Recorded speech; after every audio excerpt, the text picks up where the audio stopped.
Dan itu semua ditanggung mulai dari penerbangan, terus biaya settle down di sana. Jadi kalau misalnya kita mau beli alat-alat apa tempat tidur atau untuk belajar juga, buku juga, sama biaya sehari-hari ditanggung, sama biaya kuliah juga ditanggung, asuransi, pokoknya semua lengkap. Kita cuma perlu belajar. Tapi walaupun gitu, aku suka orangnya aktif, jadi aku ikutan kerja juga di sana supaya bisa ngumpulin duit supaya bisa traveling.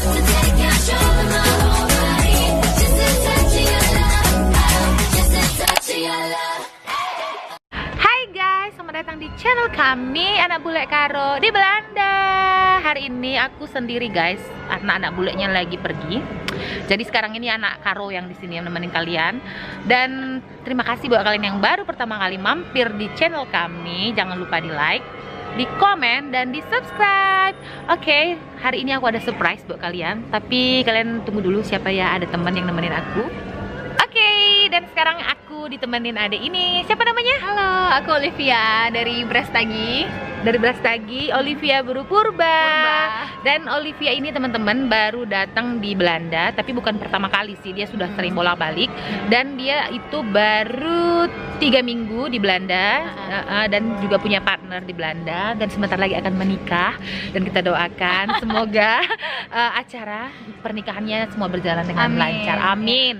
Dan karena ini dia tinggal di Belanda dan aku pengen dia ngerasain atau mencicipin, yaitu minuman apakah itu? Minumannya itu adalah ini dia, minuman khas Belanda guys. Apa itu? Kok inget kabur dek, coba dek buatin dek. Cokomel. Cokomel. Kayak gini. Cokomel guys. Kelihatan nggak sih? Cokomel. Kok agak terbalik ya nih mereka? Ya memang begitu. Cokomel. Sebenarnya Cokomel ini apa ya? Susu coklat. Iya. Itu sebenarnya menurutku sih biasa aja. Tapi kenapa nggak tahu orang selalu asal di Belanda itu bilang, aduh Cokomel Belanda enak, Cokomel Belanda. Coba deh dirasain deh. Boleh. Kira-kira menurut kamu gimana sih rasanya? Kita coba sekarang. Oh coba aja. Aduh gimana sih rasanya? Cokomel dikocok dulu ya. Merata. Oke. Terus Cokomel, penasaran. Cokomel artinya coklat milk aja ya? Cokomel. Ya, coba dirasain. Rasanya sebenarnya biasa aja ya. Aku mau coba. Rasanya susu coklat.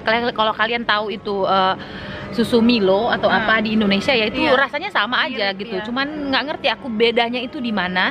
Sampai orang banyak itu yang penasaran dengan rasa Cokomel. Tapi enak sih, enak ya dek. Iya. Enak. Penyuka coklat yang lebih ngerti gimana bedanya, tapi untuk aku sama aja, nggak terlalu signifikan perbedaan. Iya kan? Dan sekarang kita juga mau nge-review. Aku mau kasih coba Olivia. Udah pernah makan stroopwafel kali ya? Udah, tapi yang di Indonesia mungkin di sini agak beda cara masaknya atau kemasannya gimana. Sekarang aku mau dia coba itu ngerasain yang namanya stroopwafel. Kemarin aku juga di video sebelumnya kalau kalian bisa lihat, itu aku pernah nge-review juga makanan khas Belanda. Salah satunya yaitu ini, yang wajib kalian coba kalau kalian mampir ke Belanda.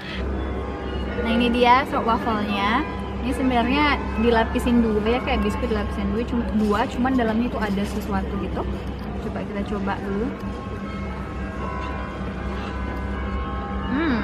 Enak. Karamel sebenarnya.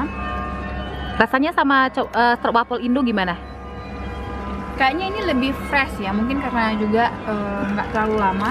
Maksudnya dari semenjak dibuatnya sampai dijualnya itu nggak terlalu lama. Ini ada expiry juga. Jadi lumayan lebih renyah. Renyah ya?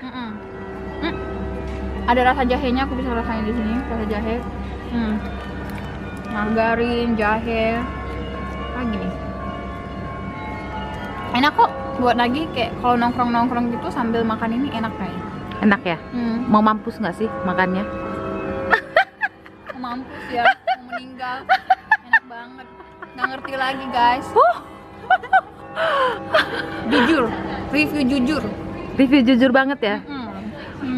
Ternyata emang bener ya orang pada suka sama yang stroopwafel.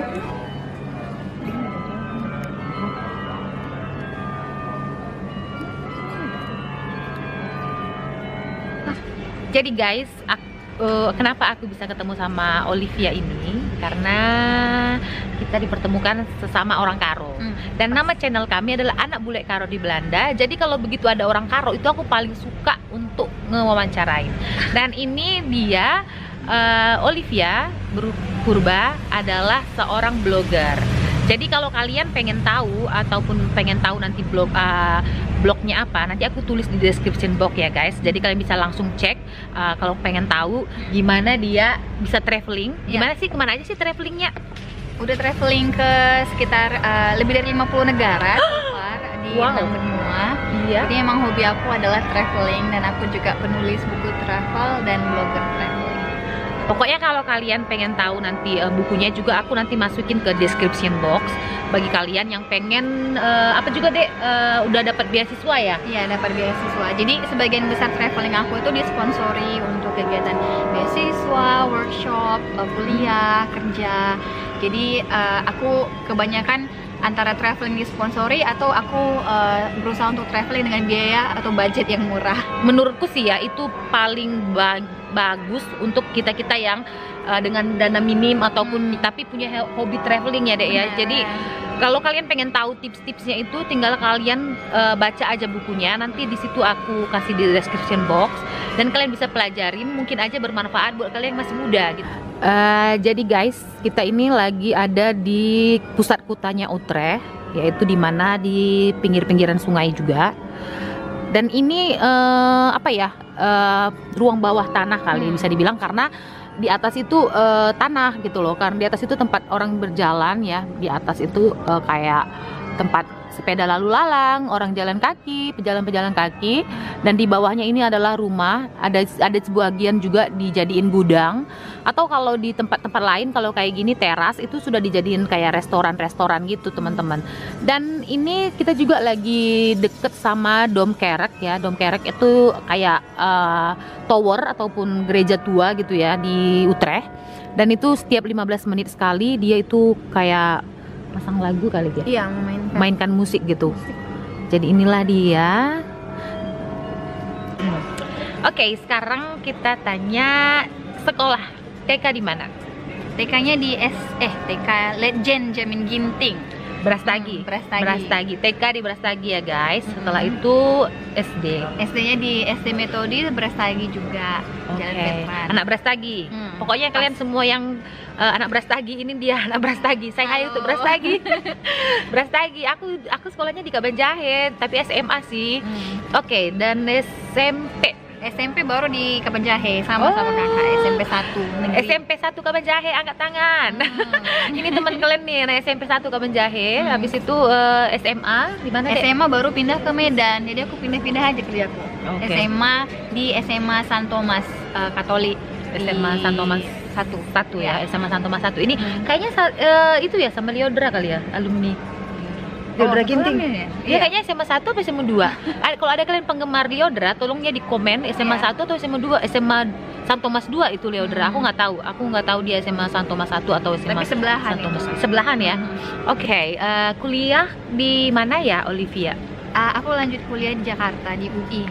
Ngambil jurusan hubungan internasional. Wow. Karena dulu cita-citanya jadi diplomat supaya bisa jalan-jalan ke luar negeri. Oh my God. Ternyata nggak kejadian jadi diplomat, tapi tetap bisa jalan-jalan ke luar negeri. Oke, jadi bagi kalian yang ngambil jurusan hubungan internasional kayak Olivia, pengen jalan-jalan ke luar negeri juga, kalian jangan takut, jangan bersedih hati, karena ini ada salah satu orang yang bisa jalan-jalan keliling dunia tanpa harus jadi diplomat guys. Karena ada banyak jalan ke Roma. Banyak jalan ke Roma, dari kiri ke kanan, atas bawah ya kan. Belok kiri, jalan belok tikus, kanan, jalan tikus. Tapi kalau di Belanda nggak ada jalan tikus deh.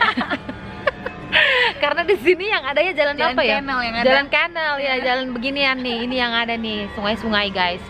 Jadi kenapa kita pilih ini tempat? Karena tadi kita udah nongkrong ya, ternyata dia udah tutup. Jadi kita masih belum pengen pisah ya dek ya, masih terlalu asik, masih banyak yang mau dibahas. Oke, sekarang aku mau tanya kisah yang paling aku tunggu-tunggu sebenarnya dan paling menginspirasi juga menurutku.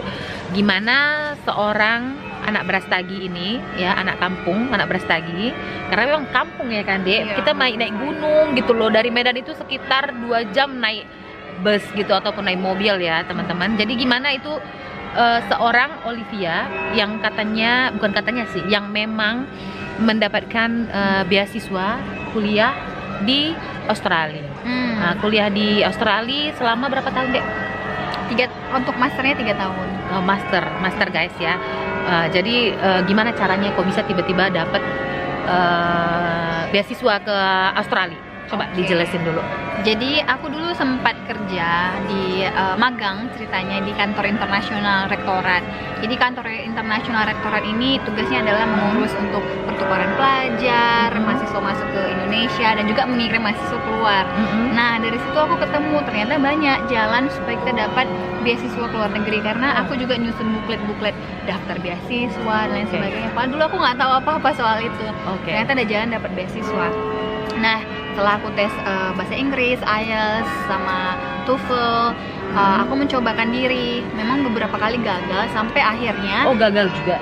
Ya pasti. Tapi aku ingat ya guys, di garis bawahi gagal juga. Jadi kalau kalian gagal 1 kali atau 2 kali itu jangan langsung nyerah ya Olivia ya. Jadi harus dicoba terus gitu.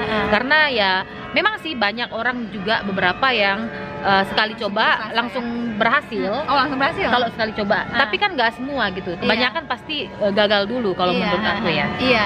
Nah tapi aku nggak putus asa. Aku langsung coba lagi.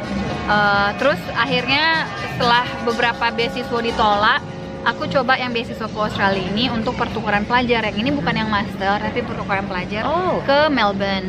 Nah akhirnya aku keterima setelah berjuang penuh gitu ya, semalaman belajar soal les bahasa Inggris, tes bahasa Inggris dan lain sebagainya. Dan bahasa Inggris itu penting berarti? Bahasa Inggrisnya penting. Yang penting itu waktu itu IELTS-nya minimum 6, setara dengan 550 untuk TOEFL di. Jadi aku potong dulu. Jadi itu bahasa Inggris penting banget ya bagi kalian semua pelajar-pelajar yang sekarang lagi berjuang belajar gitu SMU ataupun kuliah. Jangan lupakan bahasa Inggris guys.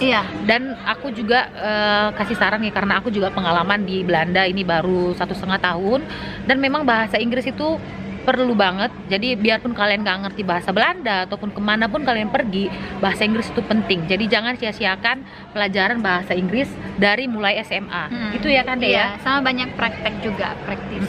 Jadi setelah itu baru lulus ya, setelah 4 tahun itu dapat beasiswa. Memang semua ditanggung atau kita harus biaya sendiri juga gitu? Aku dapat beasiswa yang exchange itu waktu aku semester 6 atau semester 7. Jadi itu bisa dimasukkan ke SKAS kuliahku juga. Dan itu semua ditanggung, mulai dari penerbangan, terus biaya settle down di sana. Jadi kalau misalnya kita mau beli alat-alat tempat tidur atau untuk belajar juga, buku juga, sama biaya sehari-hari ditanggung, sama biaya kuliah juga ditanggung, asuransi, pokoknya semua lengkap. Kita cuma perlu belajar. Tapi walaupun gitu, aku suka orangnya aktif, jadi aku ikutan kerja juga di sana supaya bisa ngumpulin duit supaya bisa traveling. Yeay, emang dasarnya suka traveling. Jadi sampai di sini dulu kita bahas-bahas tentang ini dulu, nggak usah panjang-panjang, karena kalau kepanjangan nanti kalian nggak kepo lagi sama Olivia, karena dia ini akan jadi tamu aku, guest aku juga untuk berikutnya ya teman-teman. Jadi oke guys, akhirnya suasana juga udah sepi dan sekarang juga udah malam. Ini sekitar jam 9 mungkin ya? Iya. Jam 9 malam di Belanda, tapi masih terang karena ini memang lagi summer. Jadi kita mau akhirin perbincangan kita karena ini perbincangan yang sangat panjang sebenarnya, tapi kita singkat. Kita mau sampein apa deh kata-kata buat orang-orang yang ada di Indonesia, khususnya pelajar-pelajar yang ada di Indonesia yang sekarang lagi berjuang, pengen punya cita-cita juga, pengen keliling dunia ataupun ya minimal beberapa negara lah gitu. Coba apa itu? Kata-katanya kalau ada keinginan ada cara, jadi jangan menyerah. Coba lihat-lihat caranya di baca buku atau nonton video YouTube atau tanya-tanya orang, pasti ada jalan untuk bisa mencapai cita-cita kalau kamu berniat. Intinya jangan menyerah. Jangan menyerah ya buat kalian semua. Dan juga bagi kalian yang suka video ini, jangan lupa di like, di komen, dan di subscribe, dan kalian bagikan ke sosial media yang kalian punya kalau video ini bermanfaat. Oke teman-teman, salam berjuah-juah, sampai jumpa di video berikutnya.